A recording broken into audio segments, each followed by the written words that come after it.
conquête de la souveraineté passe avant tout par l'exploitation des ressources nationales au profit de nos populations.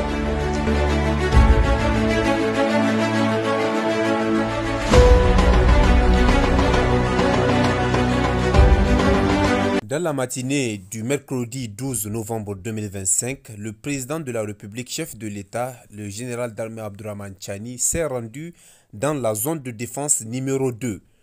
Une visite inscrite dans le cadre du rapport de commandement témoignant de l'attention constante que le chef de l'État accorde à la situation sécuritaire du pays et à la veillance de nos forces de défense et de sécurité. À son arrivée, le président de la République a d'abord rendu un vibrant hommage aux martyrs tombés sur le champ d'honneur pour la défense de la patrie. Un moment de recueillement empreinte de solennité, rappelant le prix du sacrifice consenti par ces héros pour la liberté et la dignité du peuple nigérien.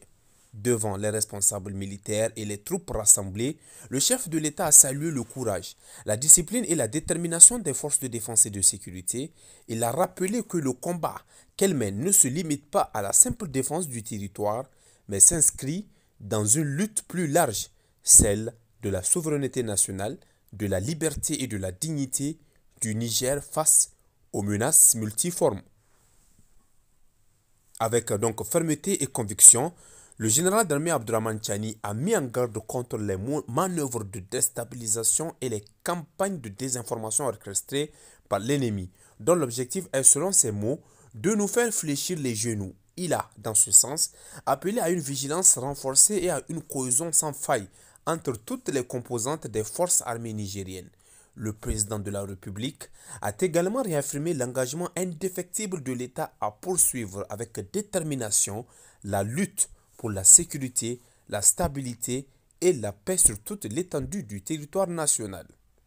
Il a rassuré les troupes que le gouvernement assumera pleinement son devoir régalien de protection du Niger et de son peuple, malgré les efforts et les défis. Pour rappel, cette visite du chef de l'État à la zone de défense numéro 2 illustre une fois de plus sa proximité avec les hommes et les femmes en uniforme et traduit la volonté ferme du gouvernement de consolider les acquis en matière de sécurité, de restauration de l'autorité de l'État et de défense de la souveraineté nationale.